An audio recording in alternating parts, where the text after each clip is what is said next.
The morning sun cast long shadows across the vast fields of organic crops stretching as far as the eye could see.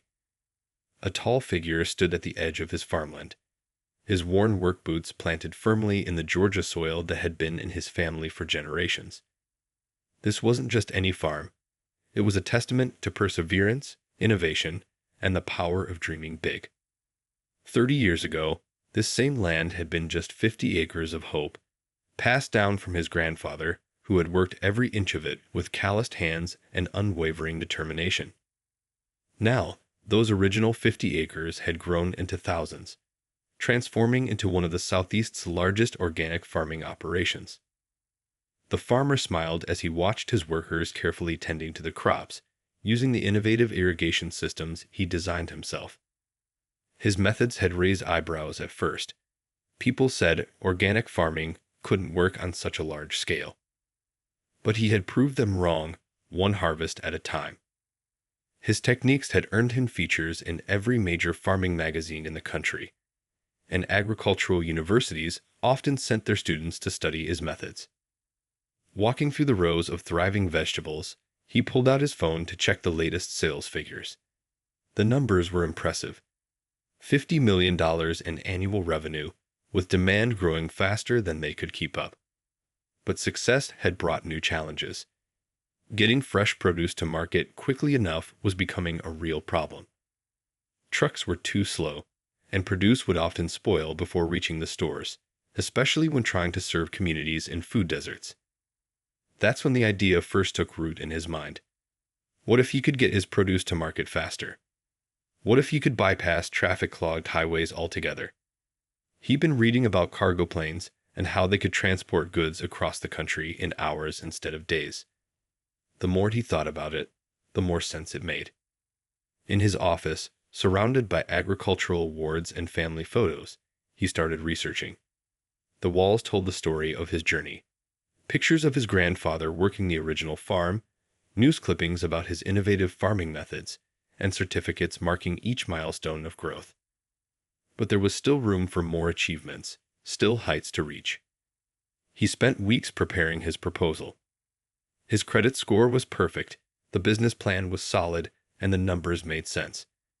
Flying produce directly to markets would revolutionize not just his business, but potentially the entire agricultural industry. He could help other farmers too, especially those struggling to get their goods to urban areas quickly enough. As he finished up his work that evening, the setting sun painted the sky in brilliant oranges and purples. Looking out over his fields, he felt that familiar surge of determination that had driven him all these years. Tomorrow, he would walk into Atlanta Executive Aviation and take the first step toward his next big dream. His grandfather had always said, "Keep reaching higher," and that's exactly what he planned to do. Little did he know, his journey to purchase that first jet would lead to something much bigger than he ever imagined. A story that would inspire people across the country and change two industries forever. But for now, he was just a farmer with a dream, ready to take on whatever challenges tomorrow might bring. The leather briefcase felt heavy in his hand as he walked through the gleaming glass doors of Atlanta Executive Aviation. Inside were months of carefully prepared documents, business plans, financial statements, and market analyses that showed exactly how his company would benefit from adding air transportation to its operations. He'd chosen his outfit carefully that morning: a crisp navy suit, polished dress shoes, and his grandfather's lucky tie pin. The receptionist looked up as he approached, her smile fading slightly as she took him in. "Do you have an appointment?" she asked, though he called twice to confirm it the day before. "Yes, 10 a.m. with the sales team," he replied, maintaining his professional demeanor. The receptionist made a show of checking her computer, clicking through several screens before reluctantly picking up her phone. He could hear her whispering into the receiver, though he couldn't make out the words. "Please have a seat," she said finally. "Someone will be with you shortly."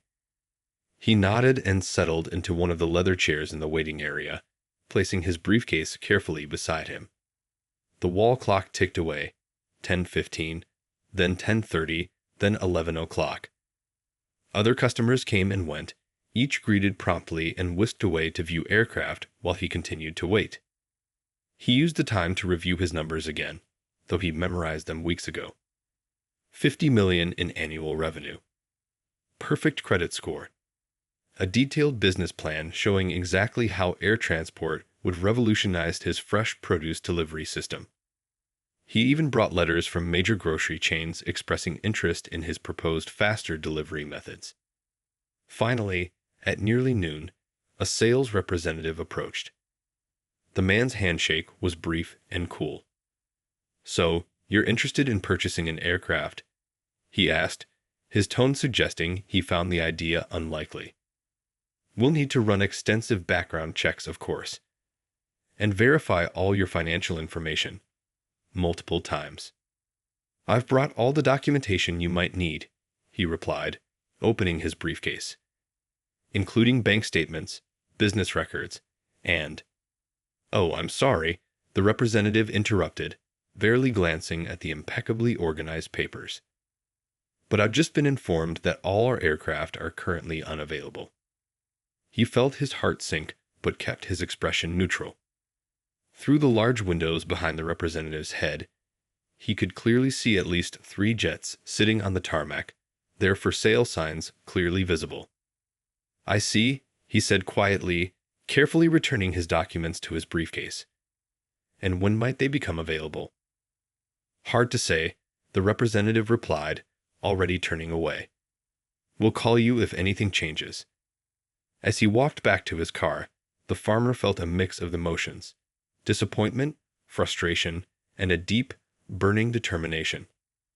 This wasn't the first time he faced such treatment, and like every other time, he refused to let it stop him. His grandfather had taught him that obstacles were just opportunities in disguise. Sitting in his car, he pulled out his phone and began making notes about everything that had happened: the times, the conversations, the contradictions between what he'd been told and what he'd seen with his own eyes. He wasn't going to just walk away this time. There had to be a way to prove what was happening, not just for himself, but for others who might face the same treatment. Looking back at the gleaming building, he made a decision. This rejection wouldn't be the end of his story. It would be the beginning of something much bigger. He just didn't know yet how big it would become or how many lives it would eventually touch. Back in his farm office, he couldn't shake the feeling that what happened at the aviation dealer wasn't just bad customer service. The sight of those available jets on the tarmac, right after being told nothing was available, kept playing in his mind. After 3 decades of building his business, he'd learned to trust his instincts. He reached out to a business consulting firm that specialized in consumer experiences. "I need to understand if what happened to me is part of a pattern," he explained during the video call. "Can you help me figure that out?" The consulting team developed a simple but clever plan. They would send different potential buyers to the same dealership over several weeks. Each would have identical financial profiles, the same credit scores, similar business sizes, and comparable revenue figures. The only difference would be who walked through those glass doors. For the next month, he threw himself into his farm work during the day, but his evenings were spent reviewing detailed reports from the consulting firm. Each document told a story, and slowly, a clear pattern emerged. The differences in treatment were subtle but unmistakable. White buyers were immediately shown available aircraft. They received detailed information packets, enthusiastic sales representatives, and prompt follow-up calls. The entire process was smooth and professional, exactly what you'd expect when making a multi-million-dollar purchase. But the experience changed dramatically for black buyers. They faced longer wait times, sometimes hours, just like he had. They were asked for additional documentation that wasn't required of other buyers. Some were told the exact same jets were unavailable or already under contract, only to have those same aircraft offered to different buyers the very next day. The farmer carefully organized all this information in a thick binder, adding photographs, timestamps, and detailed notes from each visit. His grandfather had always taught him to be thorough, to gather evidence before making any claims. "Facts," he would say, speak louder than words. One evening, as he reviewed everything they'd discovered, his farm manager stopped by the office. Looking at all the documented evidence spread across the desk, she shook her head. "You could take them to court with all this," she suggested. "This is clear discrimination." But the farmer had a different idea forming in his mind. A lawsuit might help him, but what about others facing the same barriers? There had to be a way to create bigger, more lasting change. He pulled out a fresh notebook and began writing ideas, thinking about how to turn this challenge into an opportunity for transformation. Sometimes, he remembered his grandfather saying, "The best way to fight darkness is to shine a light on it." As he looked at all the evidence they'd gathered, he knew exactly what kind of light he needed to shine. This wasn't just about buying a jet anymore. It was about breaking down barriers that should have fallen long ago. He stayed late into the night, crafting a plan that would do more than just expose the problem. His vision was bigger now. He wanted to create a solution that would help not just himself, but anyone else who might face similar obstacles in the future. Looking out his office window at the nighttime silhouettes of his crops, he felt that familiar spark of determination growing stronger. The same drive that had helped him transform 50 acres into thousands was now focused on a new goal. Tomorrow, he would start putting his plan into action, and he had a feeling it would change a lot more than just his own situation. The morning sun was just peeking over the horizon when the farmer sat down at his computer. His hands hovered over the keyboard as he thought carefully about his next move. After weeks of gathering evidence, it was time to share his story. But he wanted to do it in a way that would create positive change, not just highlight problems. He started typing, sharing his experience with honesty and clarity. No angry words, no accusations, just facts, supported by the careful documentation his team had gathered. He explained his dream of using aircraft to bring fresh produce to communities that needed it most, areas where grocery stores struggled to keep fresh vegetables in stock because of long delivery times. "I'm not sharing this to cause trouble," he wrote. "I'm sharing this because I believe in making things better. This isn't just about buying a plane. It's about making sure everyone has the same opportunities to grow their businesses and serve their communities." He added photographs from his farm, showing the vast fields of organic produce and the hard-working team that helped maintain them. He included snippets from his business plan, explaining how air transport could revolutionize fresh food delivery to urban areas. The post ended with a simple question: who else has experienced something similar? Let's work together to find solutions. At first, nothing happened. An hour passed, then two. He went about his regular farm duties, checking on the morning harvest and reviewing delivery schedules. But by lunchtime, his phone started buzzing with notifications. People were sharing his post, adding their own similar experiences. A local news reporter called first, asking for an interview. Then a national agriculture magazine wanted to feature his story.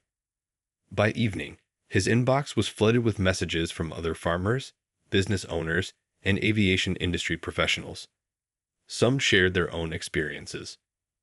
Others offered support and suggestions. What caught everyone's attention wasn't just the discrimination he'd faced. It was his vision for solving a bigger problem. People were excited about the idea of using aircraft to bring fresh produce to food deserts. Urban community leaders reached out, describing how faster delivery times could help their neighborhoods. Other farmers wanted to know more about his plans. One message particularly caught his attention. It came from a retired pilot who now taught at a local flight school. "Your story really moved me," the message read. "Have you considered that this could be an opportunity to not just buy aircraft, but to help create new opportunities in both farming and aviation?" That evening, sitting on his front porch watching the sunset, he read through hundreds of supportive messages. His grandfather's words came back to him. "When one door closes, don't just look for another. Build your own door and make it wide enough for others to follow." He pulled out his notebook and started sketching out a new plan. The response to his post had shown him something important. He wasn't alone in this fight, and there were plenty of people ready to help create change. His vision was growing bigger by the minute. His farm manager joined him on the porch, bringing fresh coffee. "So what's next?" she asked, noticing the determined look on his face. He smiled, showing her the notebook filled with new ideas. "We're going to do something bigger than just buying a plane," he replied. "We're going to build something that helps everyone." He explained his expanding vision, not just for his farm, but for creating new opportunities in both agriculture and aviation. Looking out over his fields, now golden in the evening light, he felt a surge of hope. Sometimes the best solutions come from the biggest challenges. His story was no longer just about facing discrimination. It was about creating positive change that could help countless others. The farmer's phone wouldn't stop ringing. It had been just 3 days since he shared his story online, and now he could barely keep up with all the responses. But this call was different. It was from one of the largest aircraft manufacturers in the world. "We saw your story," the executive on the phone said warmly. "We'd like to invite you to our headquarters. Your vision for using aircraft to transform agricultural distribution, it's exactly the kind of innovation we want to support." Standing in his kitchen that evening, he held the printed invitation in his hands, still trying to process how quickly things were changing. His farm manager sat at the table, helping him sort through the mountain of emails and messages that had poured in. "Look at this," she said, turning her laptop screen toward him. Major news networks were picking up the story, but they weren't just focusing on the discrimination he'd faced. They were highlighting his innovative ideas for using aircraft to solve food distribution problems. The next morning, he boarded a flight to the manufacturer's headquarters. Looking down at the clouds below, he thought about how different this felt from his first attempt to enter the aviation industry. This time, doors weren't just opening. They were being held wide open with welcome. The manufacturing company's campus was massive, with gleaming aircraft in various stages of assembly. The executive team met him in their boardroom, but instead of the cold shoulder he'd received at the dealership, he found genuine interest and enthusiasm. "We've been looking for ways to expand into agricultural transportation," the company's vice president explained. "Your idea of creating a network to deliver fresh produce to urban areas, it could change how food reaches communities across the country." But what really caught his attention was their next proposal. "We want to do more than just sell you aircraft," they explained. "We want to partner with you to create a program that helps other farmers and minority entrepreneurs enter the aviation industry." During a tour of their facility, he watched massive cargo planes being assembled. The engineers explained how these aircraft could be modified specifically for transporting fresh produce, with special cooling systems and cargo areas designed for efficient loading and unloading. "The original dealership that turned you away," one of the executives mentioned during lunch. "They're facing serious consequences. Their parent company has launched a full investigation, and they're making major changes to their sales practices." But the farmer wasn't interested in revenge. "Let's focus on creating opportunities instead," he suggested. "Maybe we can work with them once they've made those changes, help them become part of the solution." Back at his hotel that evening, he spread out the preliminary partnership agreements on the desk. Everything he dreamed of was there, and more. The manufacturer wasn't just offering to sell him aircraft. They wanted to create a whole new program to support diversity in aviation ownership. He thought about his grandfather, who taught him to see opportunities where others saw obstacles. Sometimes, he'd say, the best way to fix a broken door is to build a better one. That's exactly what was happening now. Looking out the hotel window at the city lights below, he imagined the network of aircraft that would soon be connecting farms to urban communities, bringing fresh food to places that needed it most. But even more importantly, he thought about the doors this would open for others who had dreams of entering the aviation industry. His phone buzzed with a message from his farm manager. More companies wanted to get involved, more farmers wanted to join the initiative, and more communities were reaching out to support the project. What had started as one farmer's dream was growing into something that could change two industries forever. The conference room hummed with energy as farmers from across the southeast gathered around the large oak table. Each person there had a similar story. Dreams of expanding their operations held back by transportation challenges. The farmer stood at the front of the room, sharing his vision for what would become the Agricultural Aviation Alliance. "This isn't just about buying planes," he explained, pointing to the presentation screen behind him. "It's about changing how we get fresh food to people who need it most. And it's about making sure everyone has a fair shot at being part of that change." A farmer from Florida raised her hand. "My strawberries spoil before they reach northern markets," she said. "I've dreamed of having faster transportation, but I never thought it was possible." Others nodded in agreement. They all faced similar challenges. The room was filled with experience. Some had been farming for decades, others were new to the industry, but all brought unique insights. Together, they began mapping out how an alliance of farmers could work together to make air transportation accessible to everyone. As they worked, more supporters joined their cause. A group of successful business owners offered to become mentors. Pilots volunteered to help train new aviation staff. Even some former skeptics from the aviation industry came forward, wanting to be part of the positive change. The farmer's office became their temporary headquarters. His desk disappeared under stacks of business plans, aircraft specifications, and partnership agreements. But most importantly, it held applications from other farmers wanting to join the alliance. One evening, as they worked late into the night, a major investment firm called. They'd been watching the alliance's development and liked what they saw. "This isn't just socially responsible," the investor said. "It's a smart business move. We want to help fund your expansion." That funding changed everything. The alliance could now offer support to more farmers, provide training programs, and even help with the initial costs of aircraft purchases. But they decided to do something unique. Every farmer who received help would commit to mentoring others in the future. The farmer's phone rang constantly with questions from interested parties. "How can we join? When will you expand to our state? Can you help us set up something similar in our region?" Each call reinforced that they were building something important. His farm manager helped organize training sessions where experienced pilots taught new owners about aircraft operations. In another room, business experts helped farmers develop their transportation plans. The whole operation hummed with purpose and possibility. Local news stations started covering their progress.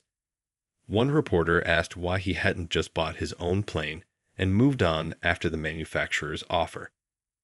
"Because this was never just about me," he replied. "It's about making sure the door stays open for everyone who comes after." The alliance grew faster than anyone expected. Within months, they had members from every southern state. Each success story brought more interest, more support, and more opportunities to help others. They were changing not just how food was transported, but who got to be part of the aviation industry. Late one evening, as he walked through his fields, the farmer remembered something his grandfather used to say: "A single seed can grow into a whole field of crops." That's what the alliance had become. A single experience of discrimination had grown into an organization helping countless others achieve their dreams. Looking up at the stars, he heard the distant sound of a cargo plane overhead. Soon, it would be Alliance aircraft flying those routes, carrying fresh produce to communities that needed it. But more importantly, they'd be carrying the message that positive change was possible when people worked together. The early morning air buzzed with excitement as everyone gathered at the regional airport. The rising sun cast a golden glow on the newly painted cargo jet, its sleek white surface emblazoned with the Agricultural Aviation Alliance logo. This wasn't just any morning. It was the day of their first official flight. The farmer stood on the tarmac, watching as fresh produce from 5 different alliance members was carefully loaded into the aircraft's specialized cargo hold. Crates of vegetables harvested just hours ago were being secured for their journey. What used to take days by truck would now take just hours by air. Temperature sensors are all reading perfect, called out the ground crew chief, checking the monitoring systems. The Alliance had worked with engineers to design custom cooling systems that would keep produce fresh during flight. Every detail had been carefully planned, from the loading procedures to the delivery schedules. A small crowd had gathered to watch the historic takeoff. Local news crews set up their cameras, community leaders stood ready with speeches, but what caught the farmers' attention was a group of young people from the nearby agricultural college. They watched with wide eyes, seeing new possibilities for their future careers. The pilot, a veteran airwoman who joined the Alliance as both a flight instructor and cargo pilot, completed her final checks. She'd spent months helping train other Alliance members in aviation operations, and now she was about to pilot their first official delivery. "Time to fly," she announced with a bright smile, climbing into the cockpit. The crowd stepped back as the engines hummed to life. The farmer felt his heart swell with pride as the aircraft taxied down the runway and lifted gracefully into the morning sky. Back in the Alliance's operations center, they tracked the flight's progress. The farmer's farm manager coordinated with receiving teams at urban markets, making sure everything was ready for the deliveries. Screens showed the aircraft's position, cargo temperatures, and weather conditions along the route. Within hours, messages started coming in from the delivery points. "The produce is perfect." Read one text. "Still cold and fresh, like it just came from the field," said another. Photos showed excited market workers unloading crates of vegetables that would be on store shelves the same day they were harvested. But it wasn't just about one successful flight. Over the next few weeks, more Alliance aircraft took to the skies. Each member who received training passed it on to others, creating a growing network of skilled aviation professionals from farming backgrounds. The impact was immediate and visible. Small farms that had struggled to reach distant markets were now sending their produce hundreds of miles away. Urban communities that had faced fresh food shortages were receiving daily deliveries of farm-fresh vegetables and fruits. One afternoon, the farmer visited a market in a former food desert. Watching customers examine fresh produce that had been in his fields that morning, he overheard a grandmother telling her grandchild, "When I was young, we could never get vegetables this fresh in our neighborhood." The success sparked more interest. Other farming regions started reaching out, wanting to learn how they could set up similar programs. The Alliance began organizing workshops, sharing their knowledge about both aviation and agriculture. They were creating a new generation of farmer aviators who understood both the land and the sky. That evening, standing at his office window, the farmer watched another Alliance aircraft take off from the nearby airstrip. Its lights blinked steadily as it climbed into the sunset sky, carrying fresh food to communities that needed it. The sight reminded him of something his grandfather used to say: "Success isn't just about how high you can fly. It's about how many others you can lift up with you." 3 years had passed since that first rejection at the aviation dealership. The farmer stood at a podium in a packed conference hall, looking out at faces filled with hope and determination. He was giving the keynote speech at the annual Agricultural Aviation Summit, an event that now drew people from across the country. "When I first tried to buy a plane," he began, his voice carrying clearly through the hall, "one door closed. But instead of giving up, we built hundreds of new doors and made sure they'd stay open for everyone who came after us." The evidence of that success filled the room. Farmers who'd once struggled to get their produce to market now operated their own aircraft. Young people who'd never imagined careers in aviation sat proudly in their pilot uniforms. Community leaders from former food deserts shared stories about how fresh food deliveries had transformed their neighborhoods. The Alliance now supported 5 separate regional networks, each serving hundreds of farms across different parts of the country. Their aircraft flew daily routes, connecting rural farms to urban markets in hours instead of days. Food waste had dropped dramatically, and fresh produce was reaching places where it had once been scarce. During a break in the summit, he walked through the exhibition hall. The same dealership that had turned him away 3 years ago now had a booth there. But it was different now. Under new management, they'd become one of the Alliance's strongest partners, helping train new buyers and offering fair financing options to all qualified customers. A young farmer approached him, holding a tablet with photos of her family's small organic farm. "We never thought we could afford air transport," she said, "but the Alliance's mentorship program helped us make it happen. Now we're helping 3 other farms in our area do the same thing." That's what made him proudest, watching how each success created new opportunities for others. The Alliance had helped 5 other minority-owned farming operations start their own air transport divisions in the past year alone. Each new member committed to mentoring others, creating a growing network of support and opportunity. Back in his office that evening, he looked at the framed photo on his wall. His grandfather standing in the original 50 acres, looking over fields of possibility. Next to it hung the Alliance's mission statement: growing opportunities in the air and on the ground. His farm manager knocked on the door with exciting news. Another major aviation manufacturer wanted to partner with them, offering to develop specialized aircraft specifically for agricultural transport. More importantly, they wanted to create scholarship programs for young people interested in both farming and aviation. Looking out his window at the setting sun, he saw one of their cargo planes landing at the nearby airstrip. Its wings caught the golden light as it touched down, bringing another day's harvest to communities that needed it. But it was carrying more than just fresh food. It was carrying proof that positive change was possible. His phone buzzed with a message from one of the Alliance's first members. "Remember when we thought getting one plane was a big dream? Now look at us. We're changing the whole industry." He smiled, thinking about how far they'd come, and more importantly, how many people they'd helped along the way. A canvas mat on his wall showed all their flight routes, spreading like roots across the country. Each line represented not just a delivery path, but a story of opportunity, of barriers broken down, of dreams taking flight. What had started as one farmer's struggle had grown into a movement that was lifting everyone higher.